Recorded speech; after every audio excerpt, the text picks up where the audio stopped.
Hello friends, welcome to our channel BHU study capital. आज के इस लेक्चर में हम लोग पढ़ेंगे centre of mass and law of conservation of linear momentum. तो सबसे पहले हमारा टॉपिक होगा सेंटर ऑफ मास।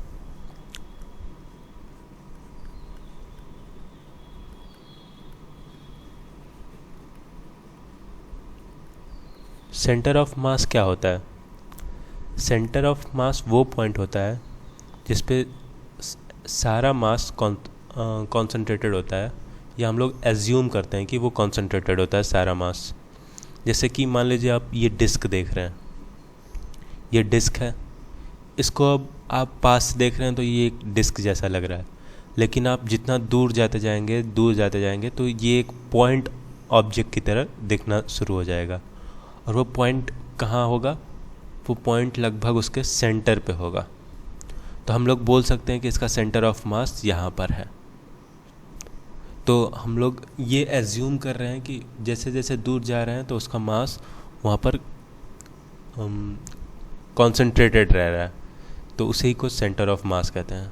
तो उसको निकाला कैसे जाता है, उसके फार्मूलाज क्या होते हैं, ये इस चैप्टर में पढ़ेंगे हम लोग। तो उसमें सबसे पहला टॉपिक है centre of mass of system of N discrete particles. हमारे पास एन डिस्क्रीट पार्टिकल्स, डिस्क्रीट मतलब कि जो अलग अलग पॉइंट ऑफ मासेस हों, उनका सेंटर ऑफ मास कैसे निकालेंगे। तो हम लोग को सबसे पहले इसका फॉर्मूला होता है R of centre of mass is equal to m1r1 plus m2r2 plus m3r3। और जैसे जितने सारे n नंबर ऑफ पार्टिकल होंगे तो हम लोग mn rn कर देंगे। 3 होंगे तो 3 तक ही यहाँ जाएंगे, और अगर ऐसे होंगे तो पूरा n तक चले जाएंगे। और नीचे जो होगा m1 plus m2 plus m3, ये n तक सम हो जाएगा mn। लेकिन ये फार्मूला हम लोग लगाएंगे नहीं, ये तो मेन फार्मूला होता है, लेकिन ये फार्मूला लगाएंगे नहीं। हम लोग फार्मूला कौन सा लगाएंगे, वो ये वेक्टर फॉर्म में, इसलिए थोड़ा सा दिक्कत करेगा आप लोग को। हमेशा वेक्टर लेके चलना पड़ेगा, xi cap plus yj cap plus zk cap. तो हम लोग वो नहीं करेंगे, हम लोग सीधा सीधा x सेंटर ऑफ मास निकाल लेंगे और y सेंटर ऑफ मास अलग से निकाल लेंगे और z सेंटर ऑफ मास अलग से निकाल लेंगे। और तब हमारा r सेंटर ऑफ मास क्या हो जाएगा? r सेंटर ऑफ मास हो जाएगा is equal to XCOM I cap plus YCOM J cap plus ZCOM K cap.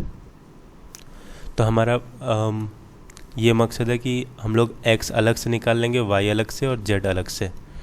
तो हम लोग X निकालने के लिए क्या करेंगे, Y जो सेम उसमें किए थे, बस यहाँ पर वेक्टर साइन नहीं होगा। तो m1 x1 plus m2 x2, तो हमारे लिए ये इजी हो जाएगा, और ये हो जाएगा mn xn divided by summation of mi i is equal to 1 to n। ऐसे भी लिख सकते हैं इसको।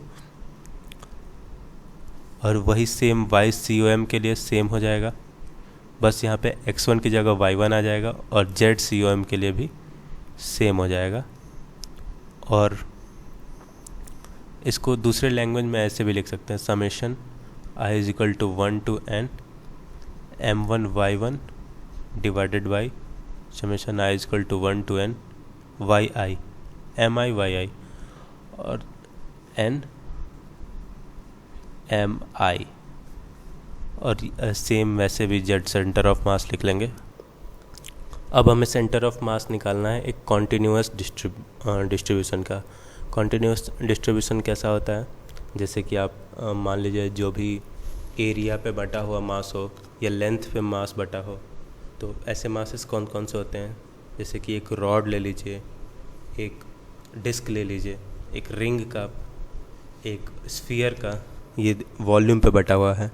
तो इन लोग का कैसे निकालेंगे हम लोग सेंटर ऑफ मास? तो सबसे पहले हम लोग उसका x सेंटर ऑफ मास निकाल लेंगे, y सेंटर ऑफ मास निकाल लेंगे और z centre of mass. Same वही तरीका जो पिछली बार लगाए थे, लेकिन यहाँ पे थोड़ा सा अलग होगा। वहाँ पे सम कर रहे थे तो लेकिन यहाँ पर तो छोटे छोटे कई सारे मासेस हैं। यहाँ पे तो गिने चुने n नंबर के मास थे 1 to n, तो आराम से हम लोग सम कर पा रहे थे। लेकिन यहाँ पर n नहीं, इनफाइनाइट पॉइंट मासेस होंगे। तो हम लोग को क्या करना पड़ेगा, तो हम लोग को एक मैथमेटिक्स का टेक्निक इंटीग्रेशन का यूज़ करना पड़ेगा।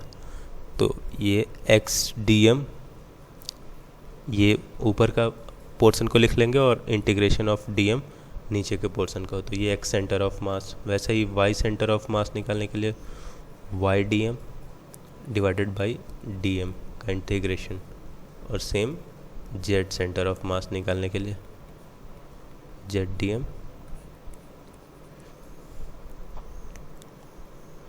और ये इंटीग्रेशन ऑफ डी एम अगर करेंगे तो ये किसके एम के बराबर आ जाएगा, जो कि है मास ऑफ बॉडी। तो ये ध्यान रखेंगे, नीचे वाला इंटीग्रेशन नहीं करना है, सिर्फ ऊपर वाला ही करना है, क्योंकि नीचे वाला तो बस कांस्टेंट हो जाएगा। तो आइए हम लोग एक क्वेश्चन कर लेते हैं डिस्क्रीट मास सिस्टम पे। तो डिस्क्रीट मास सिस्टम में मान लीजिए कि एक दिया हुआ है 4 पॉइंट मासेस हैं, point masses A B C और डी। तो इसका सेंटर ऑफ मास हम लोग को निकालना है। तो सेंटर ऑफ मास कैसे निकालेंगे इसका, पिछला फॉर्मूला हम लोग देखते हैं। X centre of mass m1 x1 plus m2 x2 plus ये करना है। तो x1 x2 निकालना पड़ेगा सबसे पहले, और y1 y2 ये 2D में है, तो ये मान लीजिए कि x एक्सिस है और ये y एक्सिस है।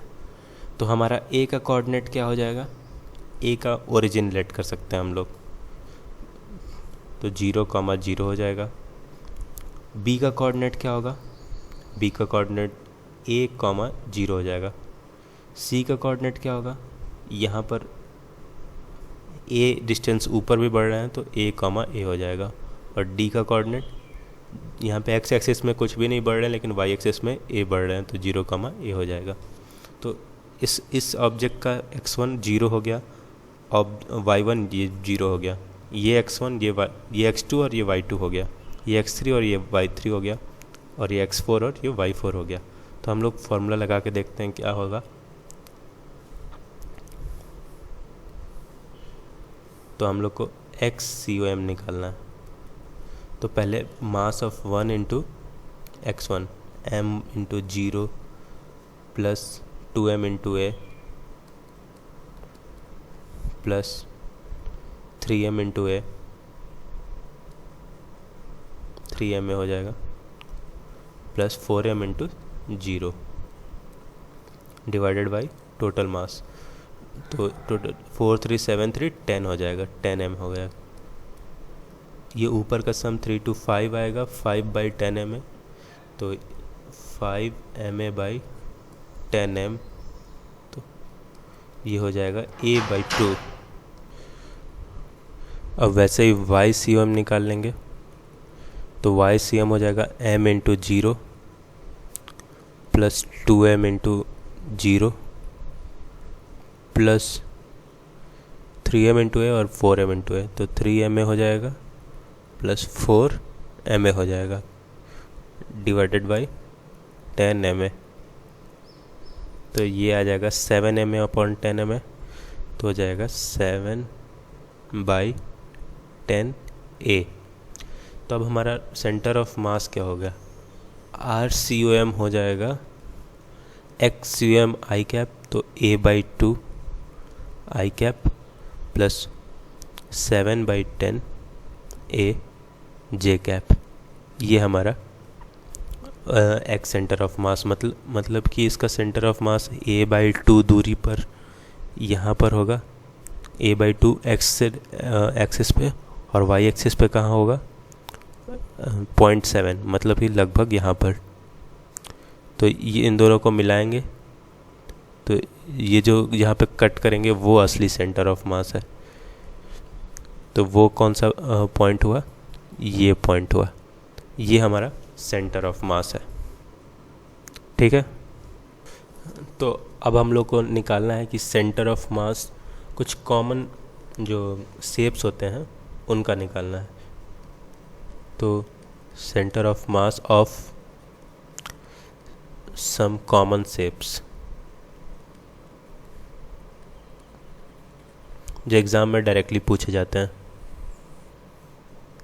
तो इनका हम लोग दो तरह से निकाल सकते हैं, या तो पहले याद करना पड़ेगा और दूसरा, या तो मेन है ये याद ही करना पड़ेगा, और दूसरा कि इंटीग्रेशन से इस सबका निकाला जाता है।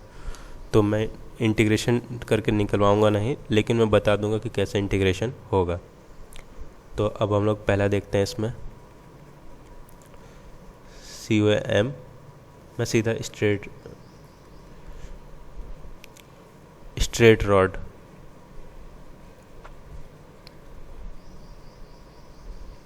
उसका सेंटर ऑफ मास कितना होता है और कैसे इंटीग्रेशन करते हैं वो भी बता दे रहा हूँ। तो इसका सेंटर ऑफ मास का कोऑर्डिनेट जो है वो है L/2 0 और 0, ये पूरा कोऑर्डिनेट है। तो ये ध्यान रखिएगा।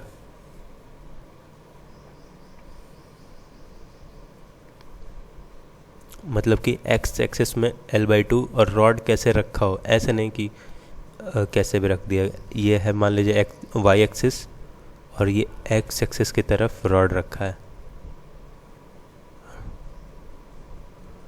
रॉड का लेंथ कितना है, L लेंथ का है रॉड।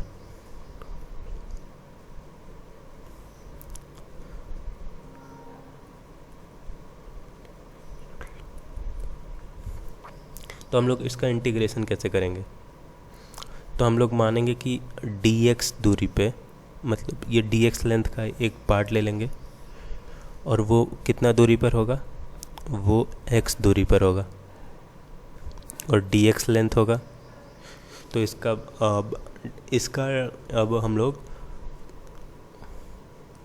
मास कैलकुलेट करेंगे। जैसे कि हम लोग L लेंथ का मास m है, तो यूनिट का मास m/l होगा।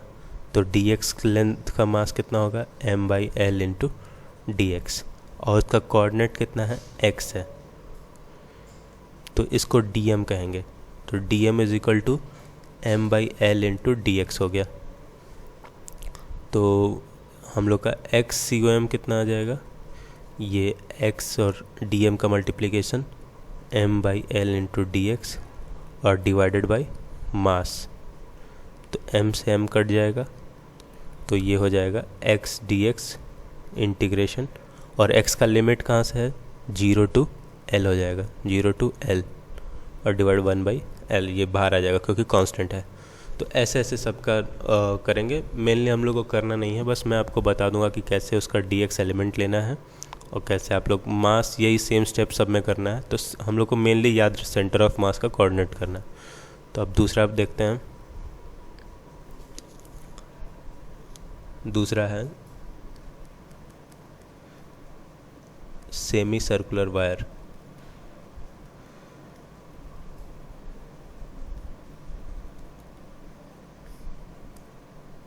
अब दूसरा है सेमी सर्कुलर वायर का। तो सेमी सर्कुलर वायर में एक वायर है जिसका लेंथ पे ये सिर्फ मतलब सरकमफेरेंस पे ही मास बटा होगा, बाकी अंदर कुछ नहीं होगा, हॉलो होगा जैसा वायर होता है। तो उसका पहले हम लोग थीटा डिग्री पे एक स्मॉल एलिमेंट लेंगे, उसका लेंथ कितना होगा, मान लीजिए dx लेंथ होगा। तो dx का वैल्यू कितना हो जाएगा, ये r और ये थोड़ा सा और थीटा बनाएगा, उसको स्मॉल d थीटा लेंगे तो वो r d थीटा हो जाएगा। और फिर उसी को पिछले वाले तरीके से इस r d थीटा का मास पता कर लेंगे, वो dm हो जाएगा। तो जैसे कि हम लोग मान लीजिए ये इसका सरकमफेरेंस कितना होगा, पाई r होगा, करके दिखा दे रहा हूँ। पाई r का मास होगा m, तो यूनिट का मास m divided by pi r। तो ये dx एलिमेंट जो कि ये dx एलिमेंट कितना हो जाएगा, r इंटू डी थीटा। वो कैसे होता है, ये theta is equal to r upon radius के फॉर्मूले से होता है। तो r डी थीटा का मास कितना हो जाएगा, ये dm हो जाएगा। ये कितना हो जाएगा, m by pi r into r into D theta. तो r से r कट गया, तो m by pi D theta, ये हो गया dm। और x तो हमें पता ही है, यहाँ पर x क्या होगा, यहाँ पे ये दो पार्ट में टूट जाएगा, ये x और ये y, सॉरी ये x और ये y, तो यहाँ से यहाँ तक x हो जाएगा और यहाँ से यहाँ तक y हो जाएगा। तो फिर वैसे ही कर लेंगे। तो ये मेनली आपको पता चल जाएगा कि यहाँ x में सिमेट्री है, जितना पॉजिटिव x में आएगा उतना निगेटिव में आएगा। तो यहाँ पर मेनली x 0 हो जाएगा। और y में तो जितना ऊपर अगर सर्कुलर रिंग रहता पूरा तो y भी 0 हो जाता, तो उसका सेंटर पे रहता। लेकिन यहाँ पर y आएगा और वो कितना आएगा, 2r/पाई आएगा। ऐसे ही सेमी सर्कुलर प्लेट के लिए, सेमी सर्कुलर प्लेट में ये सारा एरिया भरा हुआ है। सेमी सर्कुलर प्लेट में ये सारा भरा हुआ है। तो हम लोग को क्या लेंगे कि यहाँ पर एक छोटा सा एक लेंथ ले लेंगे, ये एक रिंग ले लेंगे dr थिकनेस का। तो फिर उसका मास पता कर लेंगे और फिर वो सिर्फ इंटीग्रेशन वैसे ही कर लेंगे। तो इसमें भी x में सिमेट्री है तो x में नहीं आएगा कोई, और y में सिमेट्री नहीं है तो y में आ जाएगा 4r/3 ये आपको डायरेक्ट याद होना चाहिए, ये सारे का डायरेक्टली पूछा अगर। और मान लीजिए फुल प्लेट हुआ तो उसका x सेंटर ऑफ मास भी 0 और y सेंटर ऑफ मास भी 0 हो जाएगा। अब रेक्टेंगुलर प्लेट में x सेंटर ऑफ मास कितना होगा, b/2। ये सिमेट्री से सॉल्व कर सकते हैं, इतना आधा b/2 और इधर आधा a/2। तो यहाँ पर कहीं सेंटर ऑफ मास आएगा। ये x की तरफ x एक्सिस में इधर है तो वो b/2 और y एक्सिस में ये है तो a/2। ट्रायंगुलर प्लेट में क्या होता है कि ट्रायंगुलर प्लेट का सबसे पहले आप हाइट पता कर लीजिए कि हाइट कितना है और उसका 1/3 कर दीजिए तो y सेंटर ऑफ मास पता चल जाएगा। और x 0 होता है, ये यहाँ पर होगा लगभग, और इसको सेंट्रॉइड कहते हैं। ये सेंट्रॉइड पे इसका सेंटर ऑफ मास होता है। तो अब अगला है हेमिस्फेरिकल सेल का। तो हेमिस्फेरिकल सेल का पता करने के लिए, हेमिस्फेरिकल सेल मतलब कि एक अंडा जो अंदर से खोखला हो, तो ये है गोल सा शेप। बॉल जो अंदर से खोखली हो उसे भी हेमिस्फेरिकल, और वो आधी हो तो फुल बॉल का तो सेंटर ऑफ मास 0,0 हो जाएगा। जो अंदर से खोखला हो या अंदर से भरा हुआ वो दोनों का मास सेंटर ऑफ मास 0,0 होगा अगर फुल होगा। तो हेमिस्फीयर है तो उसका हो जाएगा x सेंटर ऑफ मास तो 0 हो जाएगा क्योंकि आधा मास जितना इधर बढ़ता है उतना उधर। लेकिन y सेंटर ऑफ मास में तो नीचे वाला तो खाली है इसीलिए यहाँ पर आएगा और वो r/2 डिस्टेंस आएगा ये यहाँ पर। और सॉलिड हेमिस्फीयर में यही डिस्टेंस, मान लीजिए कि सॉलिड अंदर भी भरा होता तो उसमें y सेंटर ऑफ मास थोड़ा सा और ऊपर आता, सॉरी नीचे आता थोड़ा सा, इससे 3/8 है ना, तो ये कुछ थोड़ा सा नीचे आएगा। और ये सॉलिड ये हेमिस्फेरिकल सेल में थोड़ा सा r/2 होगा और ये 3r/8 होगा।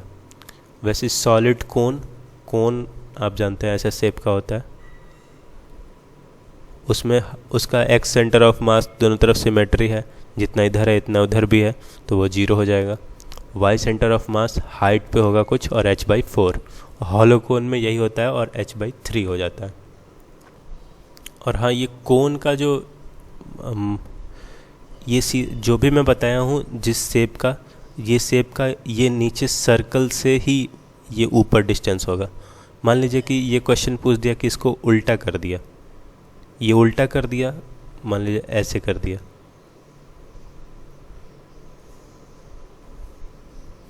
और ये ऐसे हो गया, तो ये यहाँ से ही वो r/2 डिस्टेंस होगा ऊपर।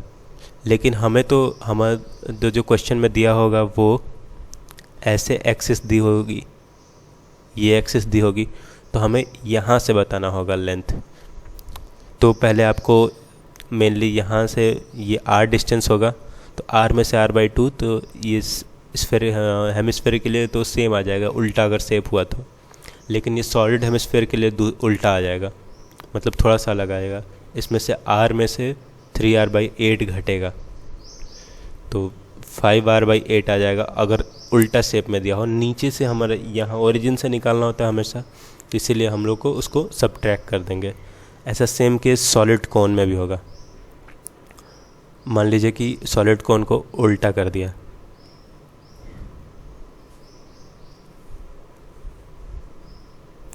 और ये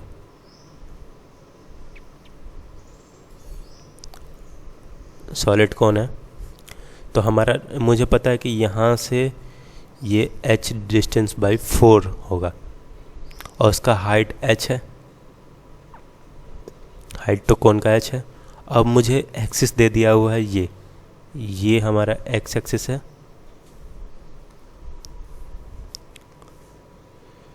ये हमारा x एक्सिस है, और ये y एक्सिस है। तो हमें यहाँ से सेंटर ऑफ मास यही पॉइंट बताना हो, तो यहाँ से डिस्टेंस क्या होगा, ये इसमें से ये टोटल डिस्टेंस में से इतना घटा दें, तो h में से h/4 घटा दें, तो ये हो जाएगा 3h/4। तो क्वेश्चन डायरेक्टली नहीं देके ऐसे भी पूछ सकता है आपसे। और मान लीजिए कि क्वेश्चन पूछा जाए कि अगर कोई centre of mass of body, ऐसा क्वेश्चन पूछा जाता है, बॉडी टेकन आउट।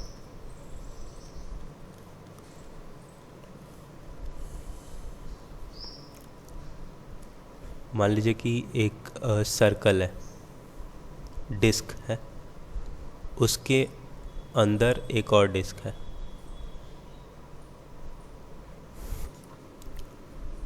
इसको मैं दूसरे से कलर से, ठीक है। तो अब इसमें जो है कि ये एक डिस्क है, उसका सेंटर कुछ ये है, तो डिस्क एक यूनिफॉर्म चीज़ है, तो इसका सेंटर ऑफ मास कहाँ होगा, सेंटर पे होगा। और एक अंदर भी ये पोर्शन है, इतना सर्कुलर पोर्शन जो उसमें से काट के निकाल दिया गया। तो अब बताना है कि जो रिमेनिंग पार्ट है उसका सेंटर ऑफ मास कहाँ पर होगा। तो देखिए, इसका एक फॉर्मूला होता है, एक्स ऑफ जो वो फार्मूला होता है, एक्स के लिए मैं करके दिखा दे रहा हूँ, एक्स के लिए मैं लिख दे रहा हूँ, वैसे ही वाई और जेड के लिए हो जाएगा। तो एक्स ऑफ सेंटर ऑफ मास, ये होल बॉडी का, होल बॉडी, ये हो जाएगा x of centre of mass remaining portion plus x centre of mass portion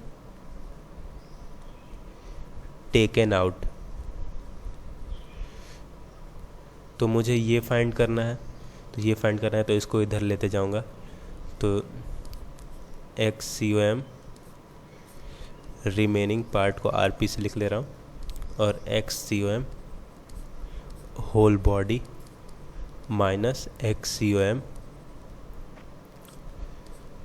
taken out portion, ठीक है। तो अब हमारा X centre of mass whole body का कहाँ पर है, तो इस बॉडी का, ये बॉडी स्फेरिकल है, और सॉरी ये बॉडी डिस्क है, तो डिस्क का सेंटर ऑफ मास क्या हो जाएगा, सेंटर पे होगा उसके, क्योंकि चारों तरफ से सिमेट्री है। और ये भी जो निकाली गई पोर्शन है उसका भी क्या है, डिस्क है, तो उसका भी सेंटर ऑफ मास ये है।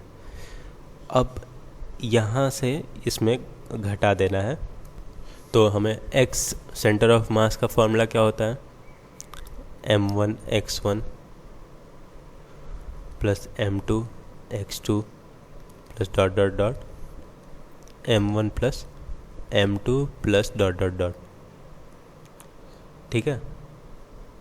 तो यहाँ पर तो दोनों का हम लोग को पता है, जान दीजिए, हम लोग जनरल डिराइव कर लेते हैं। और m1 इसका फॉर्मूला क्या हो जाएगा, सॉरी ऐसे नहीं करेंगे, ये इसका भी सेंटर ऑफ मास हमें पता है और इसका सेंटर ऑफ मास हमें पता है, तो हम लोग इस दोनों को दो पॉइंट ऑब्जेक्ट मान लेंगे। लेकिन हमें इसको घटाना है, तो इसको निगेटिव इसका जो, क्योंकि यहाँ पे माइनस का साइन है तो इसको नेगेटिव लेंगे, तो इसका मास कितना है, m मास है, ये टोटल का मास m है, और जो टेकन आउट पोर्शन है उसका मास मान लीजिए कि m1 है, और तो इसका कोऑर्डिनेट x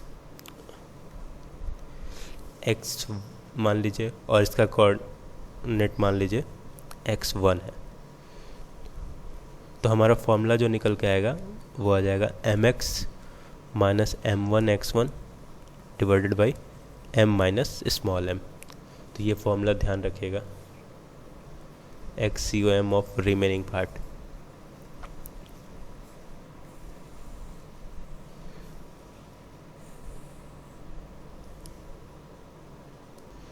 ये जैसे कि इसमें से अगर कट आउट पोर्शन है तो पहले whole body, remaining whole body का सेंटर ऑफ मास आपको पता रहेगा, पोर्शन टेकन आउट का भी सेंटर ऑफ मास पता रहेगा, क्योंकि दोनों आपको स्टैंडर्ड जो मैंने मास ऊपर पढ़ाया उसमें से दिया होगा। और इसमें उन दोनों को पॉइंट ऑब्जेक्ट समझ लेना है, m1 x1, इसका m जो होल बॉडी का है और ये दूसरे का m1 x1, और ये फॉर्मूला आपको लगा देना है उसमें, तो आपको x सेंटर ऑफ मास पता चल जाएगा। वैसे ही y सेंटर ऑफ मास बस यहाँ पे y हो जाएगा, यहाँ पर भी y1 हो जाएगा, यहाँ पे z के लिए z1 और z2 हो जाएगा। तो ये काफ़ी सिंपल है और इस पर क्वेश्चन भी आता है। बस इसमें ट्रिक है कि ये m1 और m कैसे निकालें, x और x1 तो पता रहेगा, तो आपको फिर से वही यूनिटरी मेथड लगाना होगा। अगर एरिया पे मास बटा हो, जैसे कि मान लीजिए ये डिस्क है, तो पहले का तो m तो पता ही होगा, m का अगर नहीं पता होगा तो सिग्मा दिया होगा, सिग्मा डेंसिटी होता है, तो sigma into pi R square, ये हो जाएगा m, और m1 कितना हो जाएगा, सिग्मा इंटू पाई।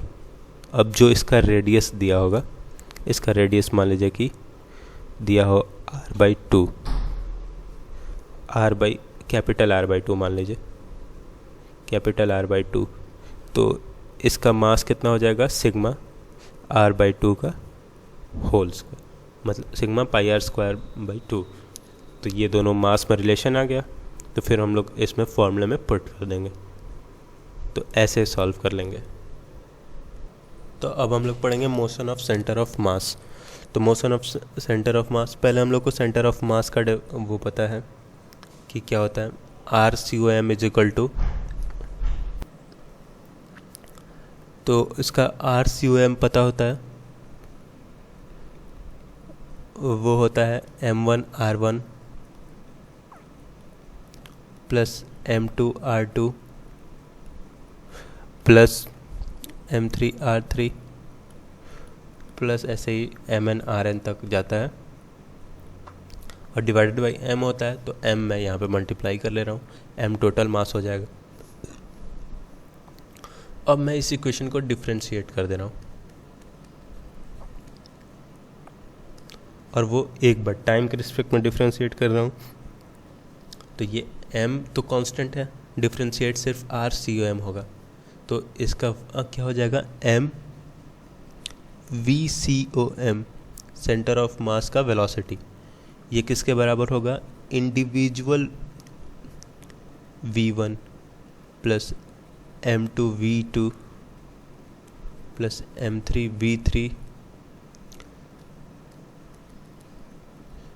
तो ये mn Vn, मतलब कि ये अगर हम लोग m ये टोटल मास है, तो सेंटर ऑफ मास का जो मोमेंटम होगा, ये mv मोमेंटम होता है, वो टोटल मोमेंटम मतलब हर एक पार्टिकल के मोमेंटम के का वेक्टर सम होगा।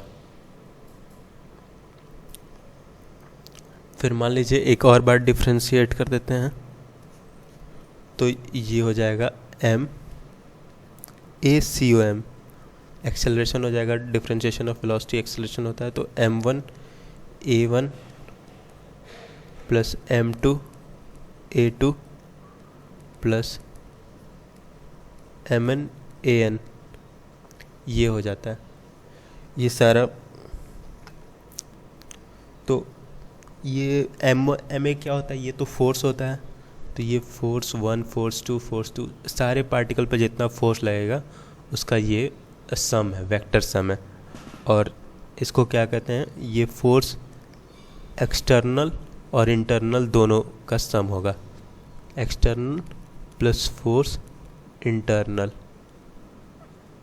दोनों का सम होगा। जितना एक्सटर्नल फोर्स है और इंटरनल फोर्स वो दोनों सम होके M of centre of mass दे देंगे। लेकिन न्यूटन थर्ड लॉ से अगर जो इंटरनल फोर्सेस जो होंगी इसमें, ये सारे इंटरनल फोर्सेस एक दूसरे को कैंसिल आउट कर देंगे, क्योंकि जितना वो एक दूसरे पे फोर्स लगाएंगे, इंटरनल फोर्स मतलब हर ऑब्जेक्ट एक दूसरे पे फोर्स लगाएगा, वो ऑब्जेक्ट उस पे भी उतना फोर्स लगा देगा, तो ये टोटल हो जाएगा एफ एक्सटर्नल के बराबर ही, क्योंकि ये क्वांटिटी 0 हो जाएगी।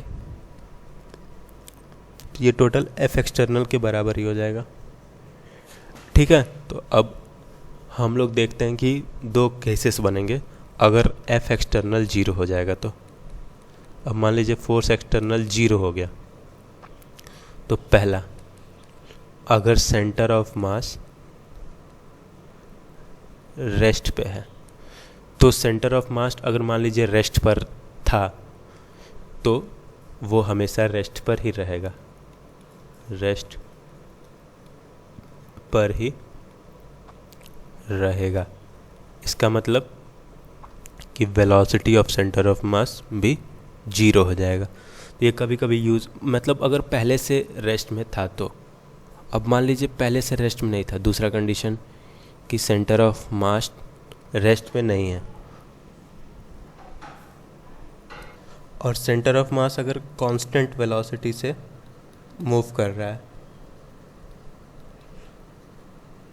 तो वो कांस्टेंट वेलोसिटी से ही मूव करना चालू करेगा। मान लीजिए इसका वेलोसिटी v है, तो फिर सेंटर ऑफ मास का वेलोसिटी हमेशा v रहेगा, वो कांस्टेंट वेलोसिटी से ही मूव करना जाएगा, मतलब उसका कोई चेंज नहीं होगा अगर एक्सटर्नल फोर्स 0 हो गया तो। और कांस्टेंट एक्सेलरेशन तो हो नहीं सकता, एक्सेलरेशन हुआ तो उस पर फोर्स लग रहा है, इसका मतलब एक्सटर्नल फोर्स 0 मतलब ए सेंटर ऑफ मास 0। उसमें 2 कंडीशन हो सकते हैं, या तो सेंटर ऑफ मास का वेलोसिटी 0 होगा तो हमेशा ही 0 रहेगा, या तो v है तो हमेशा ही v रहेगा, मतलब चेंज नहीं होगा। इससे ये समझ सकते हैं। तो ये क्वेश्चन है कि मान लीजिए एक बोट है, ये बोट है, ये पानी में है, तो अब एक आदमी है उस बोट पर, वो यहाँ पर है, वो यहाँ से v1 वेलोसिटी से गया और ये दूसरे एंड पे चला गया। ठीक है, तो हम लोग को बताना है 2 केसेस हैं। पहला है कि वेलोसिटी ऑफ बोट बताना है with respect to stationary observer.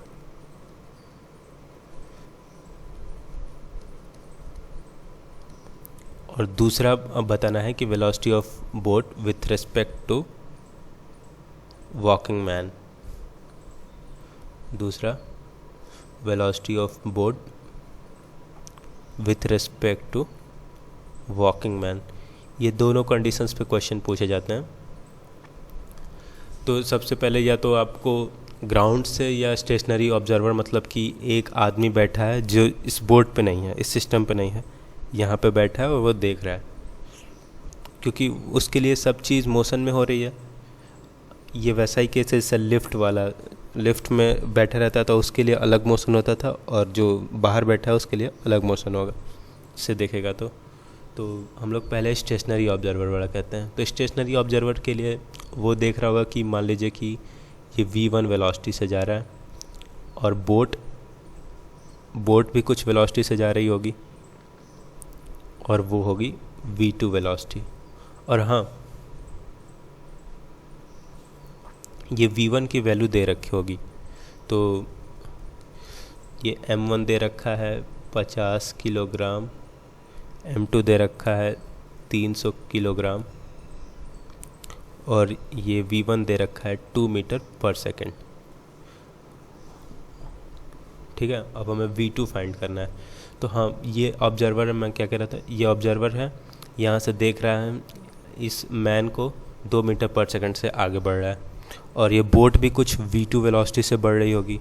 मान लीजिए हमें डायरेक्शन नहीं पता, हम लोग आगे मान ले रहे हैं, जो अगर आंसर आएगा तो वो नेगेटिव साइन में आ जाएगा। तो हम लोग पहला जो सॉल्यूशन करेंगे उसके लिए, तो अब हमें देखना है कि एक्सटर्नल फोर्स इस पे जीरो है कि नहीं। तो ये आदमी चल रहा होगा तो इस पैर और इस बोट के बीच में फ्रिक्शन होगा। तो आदमी अगर पैर चलाएगा तो फ्रिक्शन के कारण बोट पीछे जाएगी। अब मान लीजिए कि ये सेंटर ऑफ मास है, आदमी का सेंटर ऑफ मास ये होगा और बोट का सेंटर ऑफ मास ये होगा। तो इन दोनों का सेंटर तो जो ये बोट और मैन का सिस्टम है उसका सेंटर ऑफ मास लगभग यहाँ पर होगा,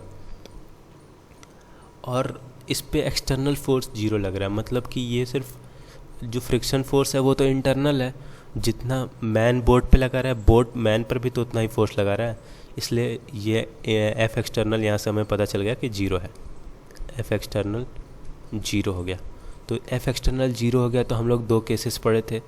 अब सेंटर ऑफ मास रेस्ट पर है तो रेस्ट पर ही रहेगा, और तो अब शुरुआत में तो वेलोसिटी कुछ थी नहीं, तो सेंटर ऑफ मास रेस्ट पे है, मतलब कि अब रेस्ट पर ही रहेगा, मतलब velocity of centre of mass zero हो जाएगा। अगर वी रहता तो वी लेते, तो velocity of centre of mass zero हो गया। तो हम लोग पढ़े थे कि एम ऑफ सिस्टम, ये सिस्टम लेंगे, ये सिस्टम का है, COM ऑफ सिस्टम। और सिस्टम में कितने पार्टिकल्स हैं? 2 पार्टिकल्स हैं। तो 2 पार्टिकल्स क्यों ले रहे हैं? एक ये ले रहे हैं और एक बोट ले रहे हैं। तो बोट का सेंटर ऑफ मास ये है और मैन का सेंटर ऑफ मास ये है।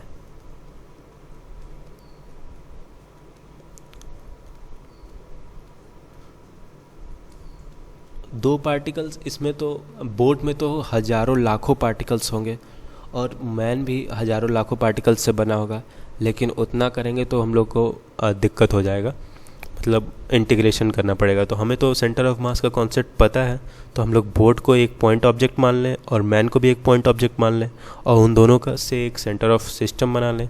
उन दोनों का सेंटर ऑफ मास बीच में होगा कहीं, तो वैसे ही है। तो हम लोग जो फॉर्मूला पढ़े थे m of VCOM is equal to, तो ये क्वांटिटी तो जीरो हो जाएगी, फिर m1 into V1 plus m2 into V2। तो V2 का डायरेक्शन हो जाएगा, V2 आ जाएगा, वो निगेटिव आ जाएगा, minus m1 V1 divide by m2। तो जो m1 किसका मास है 50/300 और V1 वो है 2।